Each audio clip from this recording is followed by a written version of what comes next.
कैसे हैं आप सभी। उम्मीद करता हूं कि आप सभी अच्छे होंगे और मजे में भी होंगे। बच्चों, मैं आलोक सिंह, आपका मैथ टीचर, आज आपको क्लास 7 की मैथ की प्रश्नावली 4.2 के बचे हुए प्रश्न यानी कि प्रश्न नंबर 3 से आगे के प्रश्न इस वीडियो में कराऊंगा। और ना सिर्फ कराऊंगा बल्कि ऐसे कराऊंगा कि मेरा कमजोर से कमजोर छात्र जो गणित के बारे में कुछ भी नहीं जानता या जो गणित से बहुत डरता है, इस वीडियो को देखने के बाद उसे भी गणित के सवाल समझ आने लगेंगे और कुछ समय बाद वह गणित के सवालों से खेलना सीख जाएगा। बच्चों, मैंने अब तक जितनी भी वीडियो बनाई हैं उन सबको मैं एक प्लेलिस्ट बनाकर उसमें डालता जा रहा हूँ। यदि आपको YouTube पर हमारी वीडियो ढूंढने में परेशानी होती हो तो आप चैनल की प्लेलिस्ट में जाकर वहां से उन वीडियो को क्रम से देख सकते हैं और अपना मैथ अच्छा कर सकते हैं। बच्चों, वीडियो पूरी देखने के बाद यदि आपको वीडियो पसंद आए तो प्लीज इस वीडियो को लाइक कीजिए, अपने दोस्तों के बीच शेयर कीजिए और हमारे इस चैनल को सब्सक्राइब कीजिए। तो बच्चों, स्वागत है आप सभी का आपके अपने YouTube चैनल विनायक जी क्लासेस में। यहाँ हम मैथ सिखाते हैं बहुत सरल तरीके से। तो देर न करते हुए चलिए वीडियो को शुरू करते हैं। प्रश्न नंबर 3, चर को पृथक करने के लिए आप जो चरण प्रयोग करेंगे उसे बताइए और फिर समीकरण को हल कीजिए। यहाँ पर भी वही है, कुछ नहीं है, फिर से हमसे पूछ रहा है कि चर को पृथक करने वाला चरण और समीकरण को हल करवा रहा है। ठीक है, करते हैं, कुछ नहीं, 2 सवाल हम करते आए हैं, इसे भी कर देंगे, इसमें क्या नया है। ठीक है ना, चलिए करते हैं। देखिए ये सवाल है 3n-2 बराबर 46। देखिए वहां हमने क्या सीखा था कि इस चर के साथ एक संख्या रहती थी, चाहे वो प्लस की हो, चाहे माइनस की, चाहे गुणा या भाग। यहाँ इसने कुछ नहीं किया, बस 2 बार कर दिया है। अब हमें यहाँ 2 चरण अपनाने पड़ेंगे। ठीक है ना, देखिए उसका एक नियम है कि पहले आप सबसे पहले या तो माइनस करेंगे या प्लस करेंगे, यानी कि पहले माइनस प्लस वाला चरण सॉल्व होगा, उसके बाद गुणा और भाग वाला। ठीक है ना, आप इसी तरीके से करेंगे, ऐसा नहीं है कि आप उल्टा कर दें, पहले गुणा और भाग को अलग कर दें और फिर प्लस और माइनस को, नहीं, पहले प्लस माइनस बाद में गुणा और भाग। ठीक है, करते हैं इसे भी। यहां देखिए 3n-2 यानी कि हमें इसे हटाना है, सबसे पहले -2 को। -2 कैसे हटेगा, +2 कर दीजिए, यानी कि 2 जोड़ दीजिए, हट जाएगा, लेकिन दोनों पक्षों में। ठीक है, तो हम लिखेंगे दोनों पक्षों में 2 जोड़ने पर। ठीक है ना, चलिए उतारिए सवाल। 3n-2 2 जोड़ने हैं तो +2 बराबर 46। अब इसमें भी तो यहाँ 2 जोड़ दिए तो इधर भी तो जोड़ेंगे ना, पक्ष तो तभी बराबर होगा ना जब दोनों तरफ जो काम कर रहे हैं वो दोनों तरफ हो। ठीक है ना, एक तरफ मत कर दीजिएगा वरना आपका सवाल गलत हो जाएगा। ठीक है, चलिए अब करेंगे। देखिए 3n, देखिए ये माइनस ये प्लस कैंसिल, मतलब 2 में से 2 घट गए, 0 बचा, 0 लिखते नहीं है, बराबर 46 और 2 कितने होंगे, 48, यानी कि एक चरण तो हमारा सॉल्व हो गया। अब क्या करना है, अब n के साथ 3 है, किस चिन्ह के साथ, गुणा के साथ, तो हम क्या करेंगे, अब अगला चरण भाग दे देंगे, किससे, 3 से, तो हम लिखेंगे दोनों पक्षों में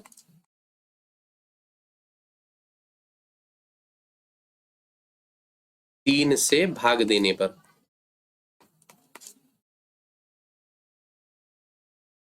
ठीक है ना, दोनों पक्षों में 3 से भाग देने पर दे दीजिए। 3n बराबर 48, भाग देने का मतलब बटे में कितना, 3, और इधर भी दोनों तरफ 3 से 3 कैंसिल, इधर काट दीजिए, कितनी बार कटेगा, 16 या 48, 16 बार, चाहे ऐसे काट दीजिए, 3 एकम 3, 1 बचा 6, 18 तो 6। ठीक है, तो n बराबर 16। ठीक है ना, तो बस यही हमारा आंसर है समीकरण हल करने के बाद। ठीक है ना, प्रश्न नंबर बी, 5m + 7 बराबर 17। अब देखिए हमने अभी आपसे इस टॉपिक पे बात की थी कि सबसे पहले हम कौन सा चरण अपनाएंगे, प्लस और माइनस को सॉल्व करने का। तो यहाँ +7 है तो हम क्या करेंगे, -7, यानी कि दोनों पक्षों में से 7 घटा देंगे, तो हमारा एक चरण सॉल्व हो जाएगा। ठीक है, करते हैं, तो हम लिखेंगे दोनों पक्षों में से 7 घटाने पर। ठीक है, तो 5m + 7 सवाल का हमें क्या करना है, 7 घटाने हैं, तो -7 बराबर 17। जब इधर में से 7 घटाए हैं तो यहाँ से भी घटाने पड़ेंगे, तो -7 इधर भी। ठीक है, अब देखिए +7 और -7 घट जाएंगे, 7 में से 7 बचेगा 0, लिखेंगे नहीं। तो इधर बचा हमारे पास क्या 5m बराबर 17 में से 7 घटे तो कितने बचे 10, ठीक है ना। चलिए अब माइनस और प्लस तो सॉल्व हो गया। अब ये m के साथ 5 है, किस चिन्ह के साथ, गुणा के, तो अब इसे करेंगे। ये गुणा के साथ है तो क्या करना पड़ेगा, भाग 5 कर दीजिए, ये भी खत्म हो जाएगा। अब जानते हैं चर के साथ जो भी संख्या जिस चिन्ह के साथ हो उसका उल्टा करना है आपको, बस और कुछ नहीं। तो यहाँ गुणा है तो आप भाग 5 कर दीजिए। तो अब लिखेंगे हम दोनों पक्षों में 5 से भाग देने पर, ठीक है। चलिए दीजिए इसमें भी भाग। क्या करेंगे 5m बराबर 10, भाग का मतलब बटा कितने 5, और इधर भी कुछ नहीं, बस 5 से 5 कट जाएगा, यहाँ 5 से 10 कट जाएगा, कितने 5 दूना 10, 2 बार। तो बचा हमारे पास क्या m बराबर 2, यही हमारे समीकरण का हल हो गया, ठीक है ना। चलिए अगला प्रश्न करते हैं। प्रश्न नंबर सी, 20p बटा 3 बराबर 40। देखिए पिछले प्रश्नों में हमने तो सबसे पहले प्लस और माइनस को सॉल्व किया था, अब यहाँ गुणा और भाग आ गए एक साथ। अब पहले किसे सॉल्व करना है, सबसे पहले हमें जो बटे में संख्या है ना उसको सॉल्व करना है। पहले हम बटे वाली संख्या को सॉल्व करेंगे, उसके बाद गुणा वाली, ठीक है ना। तो देखिए बटे में क्या है 3, यानी कि भाग में है 3, तो ये कैसे हटेगी, गुणा कर दीजिए 3 का, हो जाएगी अपने आप खत्म, ठीक है। तो हम लिखेंगे दोनों पक्षों में 3 से गुणा करने पर, ठीक है ना। ये गुणा करेंगे तभी तो नीचे वाला ये 3 हटेगा ना, भाग वाला 3 क्यों हटेगा, गुणा कर देंगे तभी तो हटेगा। चलिए करते हैं इसे भी, 20p बटा 3, क्या करना है दोनों पक्षों में 3 से गुणा करना है ना, तो गुणा 3 इधर हो गया, तो इधर भी कर दीजिए, ठीक है। अब इसे सॉल्व करेंगे, 3 से 3 कट जाएगा तो क्या बचेगा 20p, और इधर 4 तिया 12, तो यानी कि 120, ठीक है। ये एक चरण आपका सॉल्व। अब देखिए p के साथ 20 बचा गुणा के चिन्ह के साथ, तो कुछ नहीं है, आप भाग दे दीजिए, 20 ये भी हट जाएगा, तो 20 से दोनों तरफ भाग दे दीजिए। तो लिखेंगे हम दूसरा चरण क्या होगा हमारा, दोनों पक्षों में 20 से भाग देने पर, ठीक है ना, दीजिए भाग। देखिए भाग का मतलब होता है बटे में कोई संख्या, अब इधर भाग दे दिया तो इधर भी दे देंगे 20 से, ठीक है। 20 से 20 कट गया, 0 से 0 कट गई, 2 से 12 कट गया, कितनी बार 6 बार, तो हमारे पास इधर क्या बचा p, और इधर क्या बचा 6, यानी कि p बराबर 6, यही हमारे समीकरण का हल होगा। प्रश्न नंबर डी, 3p बटा 10 बराबर 6, ठीक है। तो सबसे पहले क्या करेंगे, नीचे वाले भाग को हटाएंगे, यानी कि बटे 10 को कैसे हटाएंगे, गुणा 10 करके, ठीक है। तो हम लिखेंगे दोनों पक्षों में 10 से गुणा करने पर, ठीक है। तो 3p बटा 10, अब गुणा 10 करना है तो गुणा 10, अब एक तरफ कर दिया तो दाएं पक्ष में भी करेंगे गुणा 10, ठीक है ना। 10 से 10 कट गया, बचा क्या 3p, और इधर 6 दाई 60, ठीक है। पहला चरण हमारा सॉल्व। अब क्या करना है, p के साथ कोई संख्या है किस चिन्ह के साथ, गुणा के साथ, भाग से कर दीजिए, ये भी खत्म हो जाएगी। चलिए लिखेंगे तो दोनों पक्षों में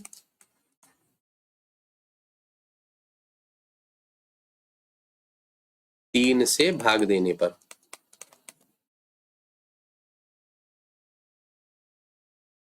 भाग का मतलब बटे में 3, इधर भी 3, 3 से 3 कट गया, 3 से ये भी कट गया, 3 दूनी 6, 0 आ गई, तो बचा क्या p बराबर 20, यही हमारे समीकरण का हल हो गया, p बराबर 20, ठीक है ना। चलिए अगला प्रश्न करते हैं। प्रश्न नंबर 4, निम्नलिखित समीकरणों को हल कीजिए, ठीक है। देखिए इस सवाल में वो आपसे ये नहीं कह रहा कि आपको चरण बताने हैं, वो सिर्फ आपसे कह रहा है कि समीकरणों को हल कीजिए, ठीक है। करते हैं इसे। ए है 10p बराबर 100, देखिए p के साथ 10 है, किस चिन्ह के साथ है ये? आप जानते हैं इसके बीच कौन सा चिन्ह होता है? गुणा का। ठीक है, तो अब ये गुणा को हटाने के लिए हमें क्या करना पड़ेगा? भाग कर दीजिए आप 10 का, हट जाएगा ये 10 अपने आप। चलिए करते हैं दोनों तरफ 10 से भाग। तो हम लिखेंगे 10p बराबर 100। ठीक है, अब 10 से भाग दे दीजिए, तो भाग का मतलब बटा में 10, एक तरफ कर दिया तो इधर भी करना पड़ेगा आपको। ये 10 से 10 कैंसिल। ठीक है, यहाँ 0 से 0 कैंसिल, तो हमारे पास क्या बचा? इधर तो बचा p और इधर क्या बचा? 10। तो यही हमारा आंसर हो गया, p बराबर 10। ठीक है ना। चलिए अगला प्रश्न करते हैं। p है 10p प्लस 10 बराबर 100। ठीक है, देखिए यहाँ प्लस के साथ 10 है ना, तो माइनस 10 कर दीजिए, पहले तो ये हट जाएगा। ठीक है ना, तो करते हैं 10p प्लस 10, यानी कि अब ये इसे हटाने के लिए हमें माइनस 10 करना पड़ेगा। इधर कर दिया तो हमको इधर से भी माइनस 10 करने पड़ेंगे। यहाँ तक समझ में आया ना बच्चों? ये कहाँ से हुआ? कुछ नहीं है, आप समझ गए होंगे। ठीक है ना, बस ये 10 हटाने थे ना प्लस के, तो माइनस 10 दोनों पक्षों में कर दिए।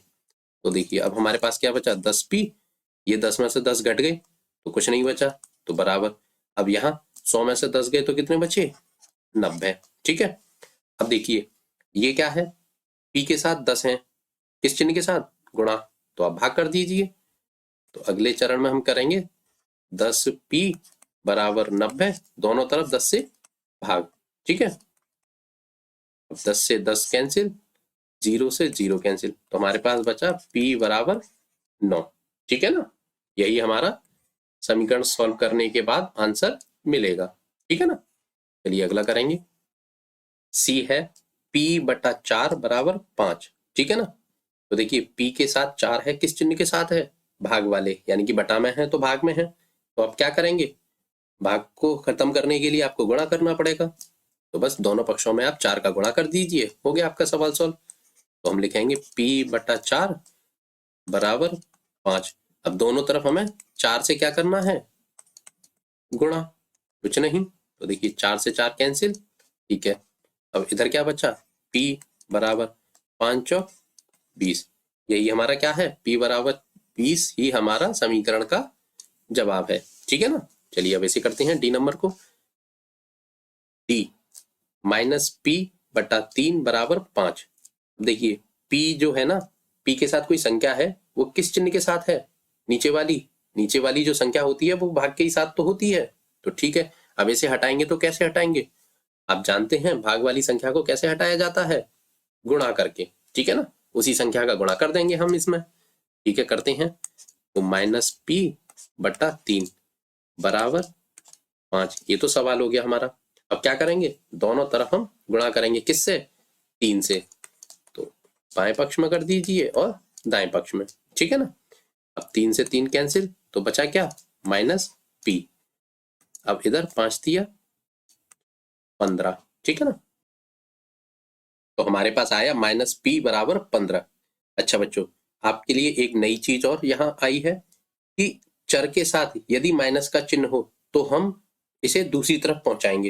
अब वो कैसे पहुंचाएंगे और पहुंचाएंगे क्यों? क्योंकि चरों के साथ कभी भी माइनस का चिन्ह नहीं छोड़ते।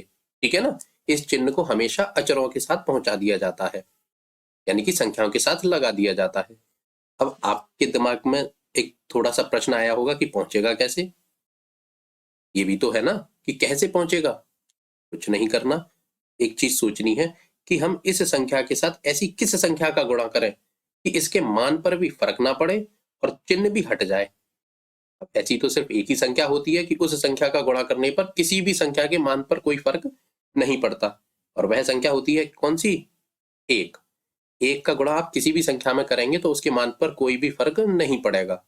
तो हम यहाँ पर भी एक का गुणा करेंगे, लेकिन माइनस के एक का।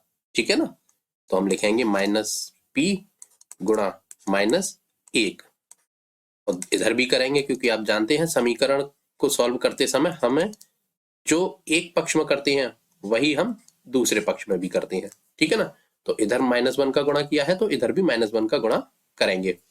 अब देखिए ये माइनस और ये भी माइनस, आप जानते हैं माइनस माइनस का गुणा होता है तो चिन्ह किसका आ जाता है? प्लस का, तो p। ठीक है, अब एक तो लिखेंगे नहीं क्योंकि एक की कोई वैल्यू होती नहीं है। अब इधर भी करेंगे, ये प्लस और ये माइनस, तो माइनस प्लस का गुणा करेंगे तो क्या आएगा, माइनस, तो माइनस के 15, यानी कि p बराबर माइनस के 15। चिन्ह भी हमारा दूसरी तरफ चला गया माइनस के 1 से गुणा करने के बाद, ठीक है ना। और यही हमारा क्या है, समीकरण का हल, p बराबर माइनस 15। चलिए अगले प्रश्न पर चलते हैं। अगला प्रश्न है 3p बटा 4 बराबर 6, ठीक है ना। तो देखिए सबसे पहले इस भाग वाली संख्या को हटाएंगे, ठीक है, करते हैं। तो 3p बटा 4 बराबर 6, भाग हटेगा कैसे, गुणा करके। तो गुणा करेंगे हम किसका, 4 का, दोनों पक्षों में, ठीक है। तो 4 से 4 कैंसिल, इधर क्या बचा, 3p बराबर 6 चौक 24, ठीक है ना। अब देखिए यहाँ p के साथ 3 है, किस चिन्ह के साथ, गुणा के साथ, तो ये कैसे हटेगा, गुणा के साथ है तो भाग कर दीजिए, ठीक है। तो हम लिखेंगे 3p बटा कितने, 3 हटाना है ना, तो 3 से गुणा, सॉरी 3 से भाग, और इधर भी 3 से भाग, ठीक है। 3 से 3 कैंसिल, और 3 से 24 कट जाएगा कितनी बार, 8 बार। तो हमारे पास क्या बचा, p बराबर 8। यही हमारे समीकरण का हल हो गया, ठीक है ना। चलिए अगले प्रश्न पर चलते हैं। प्रश्न नंबर f, 3s बराबर -9, ठीक है। अब देखिए s के साथ 3 है, किस चिन्ह के साथ है, ये गुणा के चिन्ह के साथ। तो हम क्या करेंगे, भाग 3 कर देंगे, अपने आप हट जाएगा ये, ठीक है, करते हैं। तो 3s, ये s है बच्चों, 5 ना समझना इसे, ये s है, ठीक है ना, -9। अब क्या करेंगे हम, 3 से भाग इधर और 3 से भाग ही इधर, 3 से 3 कट गया, 3 से 9 भी कट जाएगा कितनी बार, 3 बार, 3 त्रिका 9। तो इधर बचा हमारे पास s बराबर -3। यही हमारे समीकरण का हल हो गया, ठीक है ना। चलिए अगला प्रश्न करते हैं। प्रश्न नंबर जी, 3s प्लस 12 बराबर 0, ठीक है। तो हम क्या करेंगे, सबसे पहले तो इस प्लस माइनस को हटाएंगे, ठीक है, हटाते हैं। तो 3s प्लस 12 हटेगा कैसे, प्लस 12 है तो -12 कर दीजिए, यानी कि 12 घटा दीजिए दोनों पक्षों में, ठीक है, घटाते हैं। -12 बराबर 0, इधर घटाया है तो इधर भी घटाना पड़ेगा, ठीक है ना। चलिए तो बचेगा क्या, 3s, अब ये प्लस के 12 हैं, ये माइनस के 12 हैं, कट जाएंगे आपस में, 0 बचेगा, लिखेंगे नहीं, बराबर 0 में से -12 घटाएंगे तो -12, ठीक है ना। ये सॉल्व। अब s के साथ 3 है, गुणा के चिन्ह के साथ, इसे भी हटाएंगे, कैसे हटेगा, भाग 3 कर दीजिए। अब जानते हैं बस उस चिन्ह का उल्टा चिन्ह का गुणा भाग जोड़ घटाव जो करना है कर दीजिए, अपने आप हट जाएगा। तो यह हमारे पास 3s बराबर -12 है, तो कुछ नहीं, तो 3s बराबर -12 बटे 3 हटाना है ना गुणा का, तो भाग 3 करना है दोनों तरफ, कर दीजिए। 3 से 3 कैंसिल, और इधर 3 से ये कट जाएगा 12 कितनी बार, 4 बार। तो हमारे पास बचा s बराबर -4, ठीक है ना। यही हमारा समीकरण का हल हो जाएगा। चलिए अगला प्रश्न करते हैं। 3s बराबर 0, s के साथ 3 है, किस चिन्ह के साथ है, गुणा के साथ।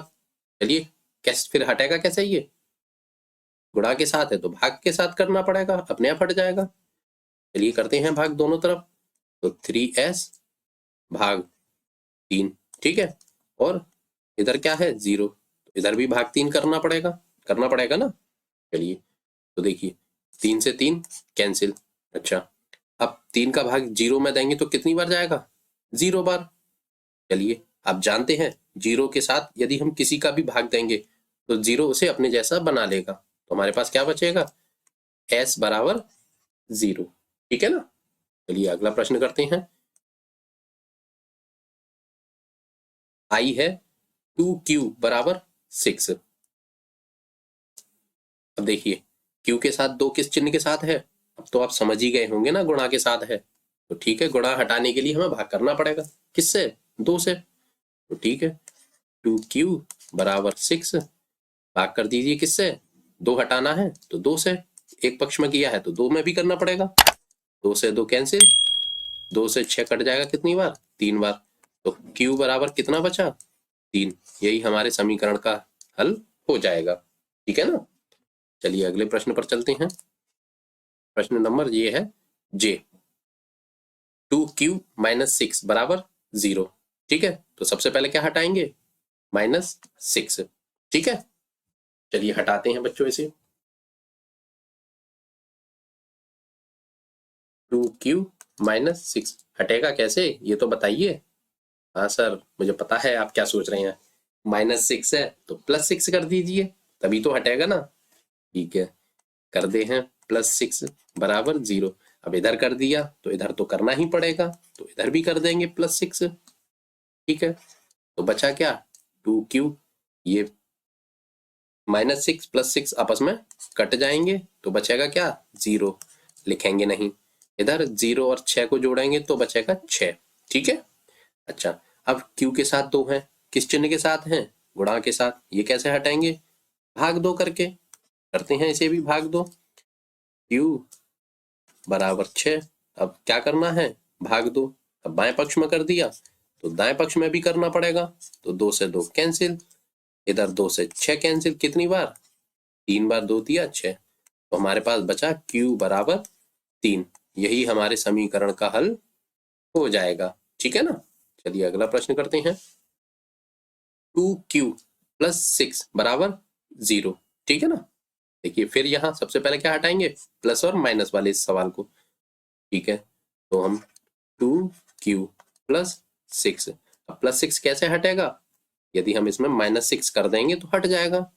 ठीक है, अब इधर किया है तो आपको उधर भी करना पड़ेगा दाएं पक्ष में। अब बचेगा क्या हमारे पास सॉल्व करने के बाद, 2q प्लस माइनस कैंसिल हो जाएंगे अपने आप, तो बचा क्या, 0। लिखेंगे नहीं, और 0 में से 6 जाएंगे तो -6। ठीक है, यहां तक समझ में आया बच्चों। चलिए अब आगे करते हैं। अब देखिए 2q है, किस चिन्ह के साथ, गुणा के साथ। कैसे हटेगा, भाग से हटेगा, कर दीजिए। 2q बराबर -6, तो भाग 2 इधर और भाग 2 इधर, 2 से 2 कट जाएगा, 2 से 6 भी कट जाएगा, कितनी बार, 3 बार। ठीक है, तो बचा क्या हमारे पास, q बराबर 3 बचे किसके, -3। यही हमारे समीकरण का हल हो जाएगा। ठीक है ना। चलिए अगला प्रश्न करते हैं। 2q प्लस 6 बराबर 12। ठीक है, सबसे पहले क्या करना है, अब तो आप सीख ही गए होंगे ना। हाँ, सबसे पहले हम इस प्लस वाली संख्या को हटाएंगे। ठीक है, हटाते हैं, तो लिखेंगे 2q प्लस 6। हटेगा कैसे, -6 करने से। +6 तभी हट सकता है जब इसे आप 6 घटा देंगे। ठीक है ना। चलिए इधर घटा दिया तो आपको इधर भी घटाना पड़ेगा, क्योंकि आप जानते हैं कि समीकरण सॉल्व करते समय हमें जो भी काम करना होता है वो दोनों पक्षों में करते हैं, तभी हमारा समीकरण सॉल्व हो पाता है। ठीक है, तो 2q, अच्छा 6 में से 6 घट जाएंगे तो कुछ नहीं बचेगा, 0 बचेगा, 0 लिखेंगे नहीं। तो इधर 12 में से 6 घटेंगे तो कितने बचेंगे, 6। ठीक है, चिन्ह किसका आएगा, बड़ी संख्या का। ठीक है, अच्छा अब देखिए 2q, q के साथ 2 हैं, किस चिन्ह के साथ हैं, गुणा के साथ।